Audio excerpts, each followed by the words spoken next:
Welcome back, guys. Today I'm going to be showing you how to make an Exigral. Now if you follow me on Instagram, you'll know what that is because I posted about it not too long ago. It's an exoskeleton integral. So that's my term for it, Exigral. It looks like this, and I'm going to be going through a step-by-step on how I do that, and hopefully it inspires you guys to make something fun and cool. It's super simple to make, so let's get into it.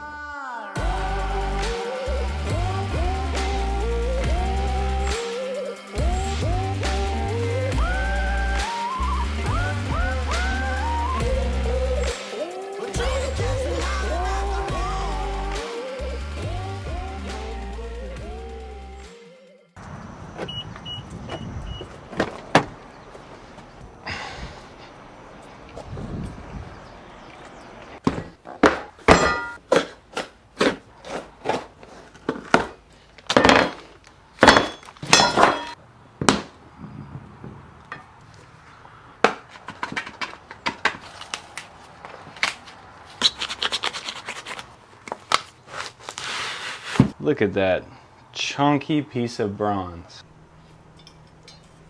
Red Label Abrasives, shout out. It's where I get all my grinder belts and sandpaper and stuff. This video is not sponsored by them or Yeti. Who it is sponsored by is OnlineMetals.com. I just unpacked a bunch of their steel and metal, and I just wanted to show that to you real quick and kind of run through very quickly what I use these steels for.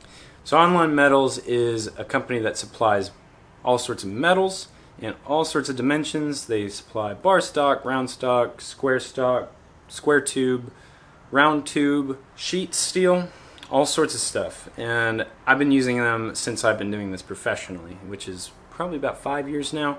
And I've always loved working with them. Great turnaround time, very good customer service, and just been a pleasure to work with them. So thank you guys, thank you Online Metals for sponsoring this video. This is W1, so let's start off with that. Nope, that's O1. This is W1, so let's start off with that. I use this a lot for forging integrals and choppers and things like that because it's a very consistent steel and very simple to forge. I also love it for making a hamon, putting a hamon on a fighter. So you should forge it around 1800 degrees, but if you go a little below and a little above, it's not going to hurt it. Don't go too high because it'll hot short. It means it'll crumble when it gets too hot and put under pressure. But it's a great steel for forging. I recommend it to any beginner or anybody who just has a hand hammer and an anvil. Get 3/4 to 1/2 inch size round stock and you'll be able to make all sorts of integrals and small knives. Super great steel. I'm very, very forgiving to forge. I'm going to put a list of links in the description below of what I use. And then we have O1, which I use a lot for stock removal, but you can also get it in round stock. If I do stock removal, usually I get it in big sheets, which they supply. I send it off to a machine shop, they water jet, cut it, and it comes back to me, and it's just ready to grind and heat treat. That's what I love about it, it's just ready to go right off the bat. Love that. But you can also get it in round stock. Now this is a very temperamental steel, so don't forge this above a certain temperature and below a certain temperature. So you're not supposed to forge this below, I think, 1700 degrees. Let me check. So this is a really great app as well, just so you know. The Heat Treat app, it's right there. So we're gonna open that one up. We're gonna type in O1. It tells you right there, how you should forge this steel. It says start forging it between 1795 and 1950. Don't forge it below 1555 degrees Fahrenheit. Probably around 1850 degrees is a safe temperature. That's bright orange, I think. Not white, but bright orange. And so don't forge this steel hotter or lower than its recommended forging temperatures because it'll hot short above that temperature and cold short, which is just cracking, at the lower temperatures. So it's between 0.85 and 1% carbon. That's a pretty good high carbon steel, and it gets really hard, very easy to harden. Just get it up to 1500 degrees, dunk it in Parks AAA. I'll put a link in the description below for that. Parks AAA, it's a slower quench than Parks 50. It'll harden up really nicely, and then you temper it. And that app will tell you any temperature, all the tempering temperatures.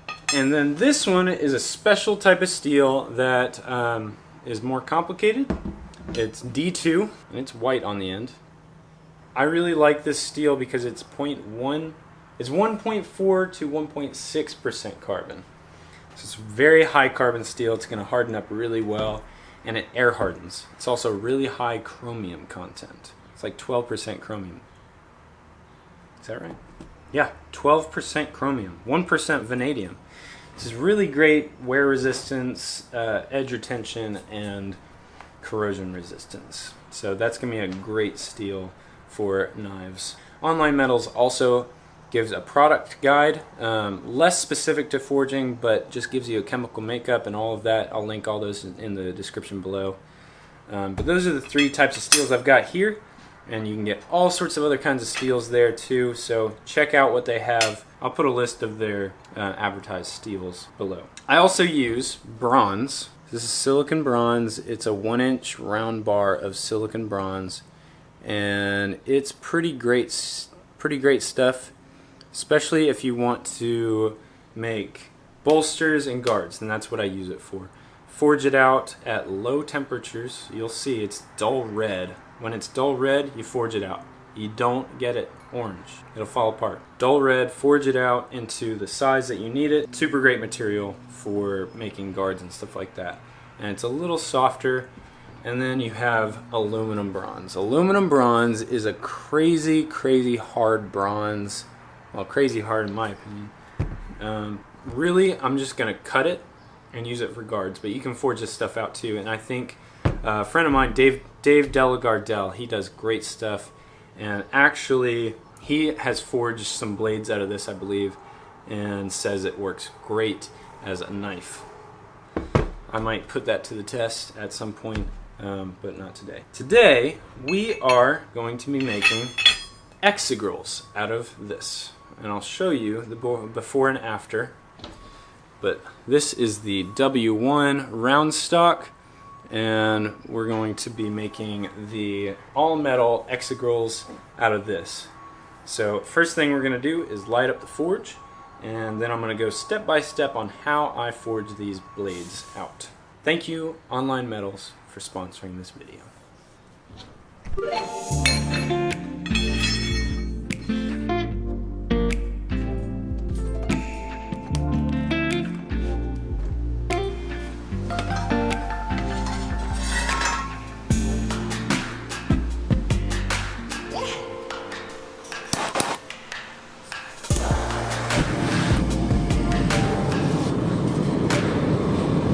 First thing is we need to get this round stock into flatter stock.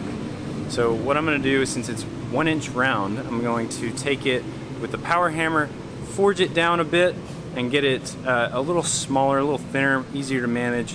And then I'm going to start forging a point and isolating where the blade is versus where the handle is going to be. And then we can start shaping things.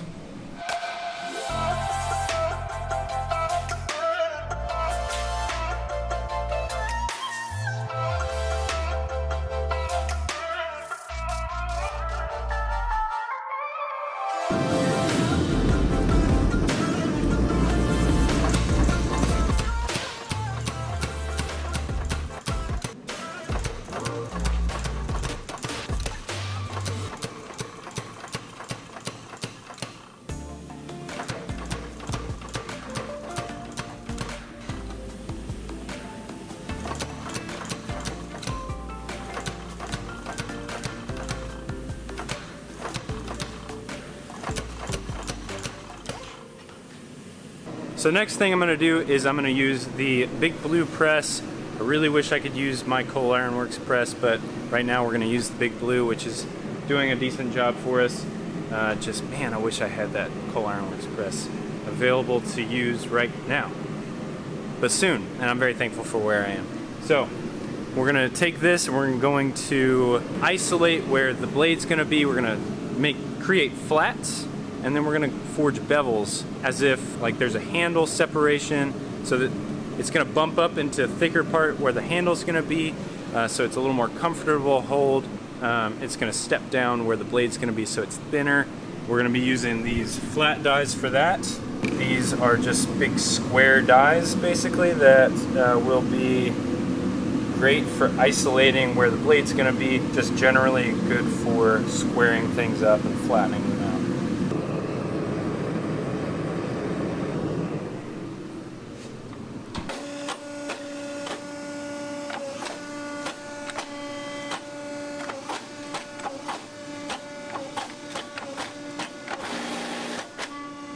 This is the corner of the anvil, and this is our material, and we're going to forge half on, half off on the top of this, half on the anvil, half off the anvil. That's what I mean by that. And it's going to force this material down and leave this up here. So this is what's going to happen. It's going to forge, it's going to hit right here, it's going to hit right there, and then this material is going to drop down below the corner of the anvil, and then we're going to have the start of our blade shape. And then we can start forging our bevel out, and then shape the blade and shape the handle. So that's kind of how I do things. So I'm going to be using this hammer, and probably going to end up using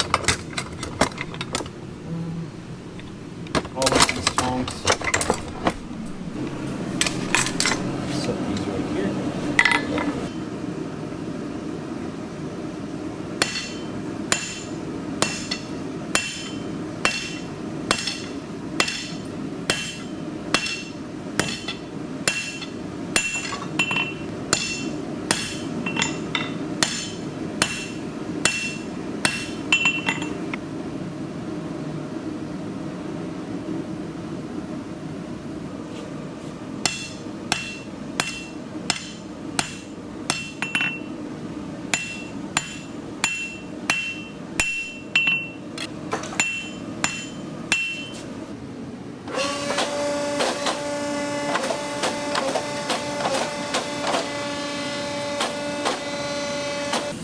One thing I go ahead and do, now that I've started forging, I'm going to go ahead and set my heat treat oven to 1500 degrees. So it's going to do one segment, ramp one, 1500 degrees, hold for 3 hours, 4 hours, and it's ready. And I've got it set so that it'll ramp as fast as possible.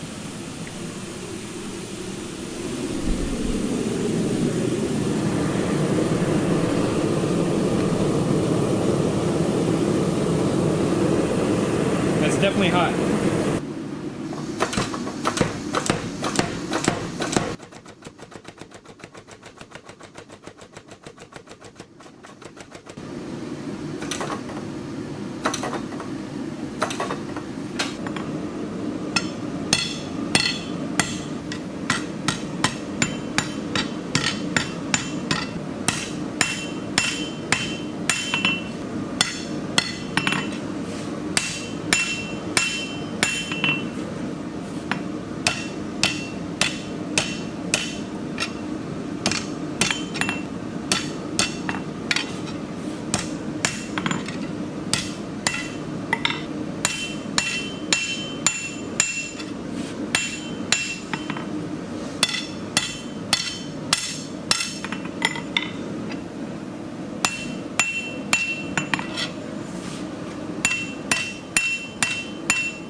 So we have the blade forged, and now we're going to cut off the handle and hopefully get the right length, and we're going to chop it on the chop saw right over there.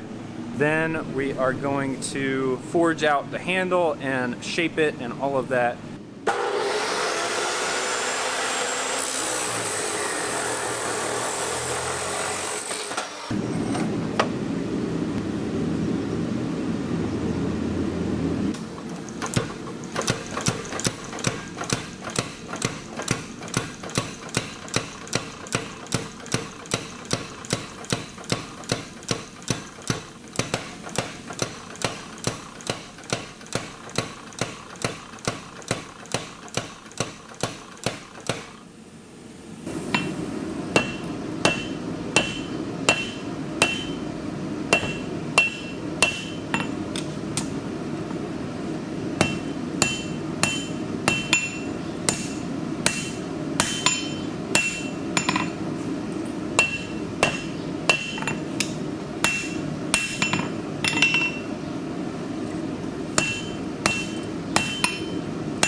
So one of the most important things with these is making sure it's straight right off the bat, because you're not going to grind this, or I'm not going to grind the handle, and I'm not going to grind the flats. All I'm going to grind is the bevel and the profile. So you want to make sure it's straight and flat, and that's true with any knife, but especially one that you're not going to be grinding on the surface of. So if I'm not going to grind off all that forged texture, then I need to make sure it's straight and flat off the anvil. Alright, so it's forged, and now all I need to do is forge a few more, and we're going to normalize, rough grind, and then put some holes in them, and then we can heat treat, and then we can take them to the house and temper them.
Alright guys, so I have 4 fully forged Exigrals.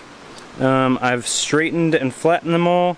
It's a lot of just tapping back and forth between the handle and the tang and the flats and everything, just to make sure they're all dead flat.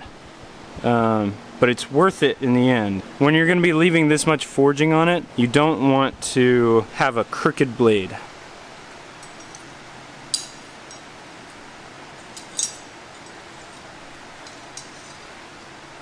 See if we can pick all these up at once. Oh yeah.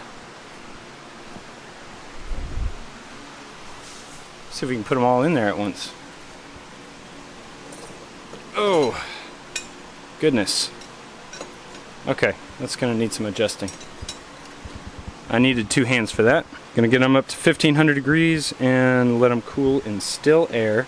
That normalizes and relaxes the grain, and then put them back in and do it one more time, and that should do it for normalizing. So to explain normalizing a little bit, you bring it past its magnetic range into its non-magnetic range, and when you cool it down in still air, it creates new grain boundaries inside the structure of the steel and makes it much more uniform. And when you quench it, after you've done that, it creates a much stronger steel, because the grain boundary is super fine, and when you break it, you'll see on the edge, on the inside of the steel, you see it looks like glass. And if you don't normalize and you quench it and then break it, you'll see big old balls of iron and carbon in there, mainly iron, I think. Carbon grows on the grain boundaries, and so what you're wanting is finer grain boundaries, more uniform structure, and so that's what normalizing does, and that's why I do it.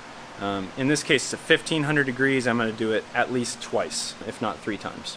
So after I'm done normalizing, I'm going to come over here and I'm going to rough grind with the 36 grit on the 2x72 from Broadbeck.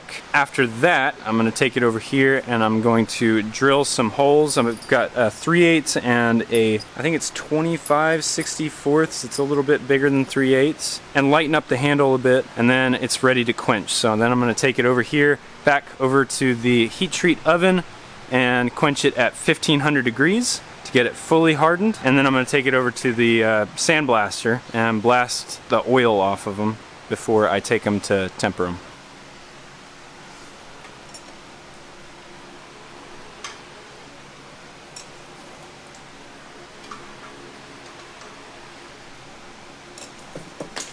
Ouch. Hot. It's hot in there, believe it or not. Now they're gonna cool down in still air, and I'm going to do that 2 more times. I can't take all the time in the world to teach you guys how to grind or anything like that. If you wanna learn more of how I do what I do, then check out my Patreon. There's gonna be a link in the description below for my Patreon. It's $5 a month for a video every month, and you get access to all the previous videos that I've made, which is substantial.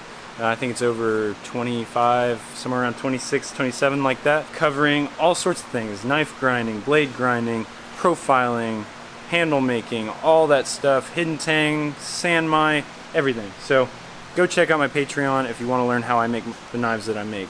But for now, I'm just gonna show you guys some of the things that I'm doing on the grinder and try and get this done today.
We've got them in there. They are heating up to 1500, and then I'm going to quench them. And the oil is actually probably fine, but I'm going to heat it up just a little bit with this torch. A couple minutes, and let it heat up a bit.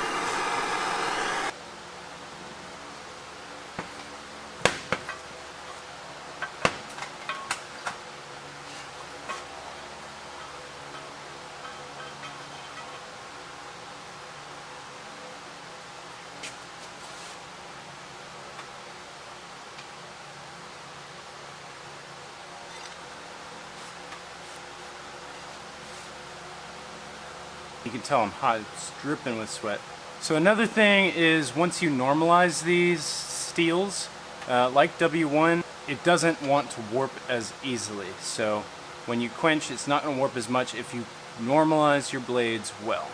So do it at least 2 times, but probably 3 times. That's my little spiel.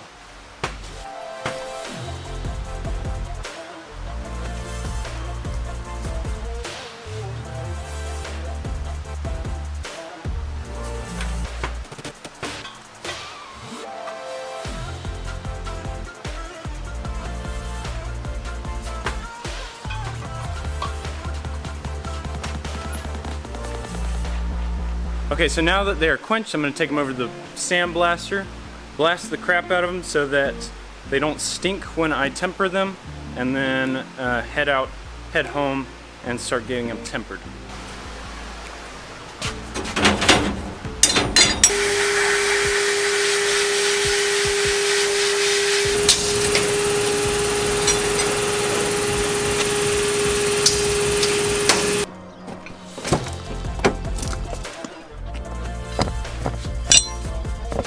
So I use a toaster oven right here, and eventually I'll be replacing that with something else, but I've set it at 350. I always put an internal temperature gauge in there, and as you can see, it's about just under 400 degrees, which I think is perfect for these knives.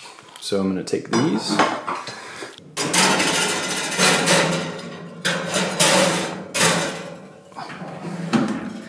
And set my timer. I usually do 2 hours, so 90 minutes, and then I restarted it after 30 minutes because it only goes up to 90 minutes. So I put them in for 2 hours, and I do 2 cycles of that around 400 degrees, pull them out in between cycles. So 2 hours around 400 degrees, put them out on the counter, let them cool down to room temperature, and then I put them back in 2 more hours. I think that does a good job with this kind of steel for knives that size.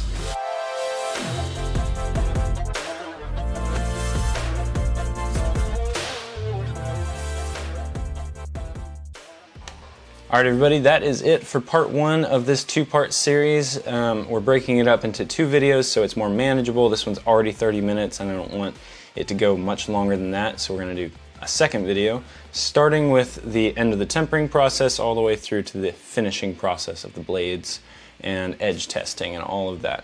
So that's what's coming up in the next video, but that's it for this one. I put a link in the description below for Online Metals and the coupon code that they're providing. That's a limited time only. That is FHBX721. Put that in at checkout and get yourself a 15% discount. Thanks so much everybody for watching. If you like this video, make sure you hit the thumbs up. Subscribe if you aren't already. Hit the alarm button if you want to be notified when I do post future videos. All that stuff really helps to make the channel grow, and I really appreciate it. All right, everybody, thanks so much. I'll see you on part 2.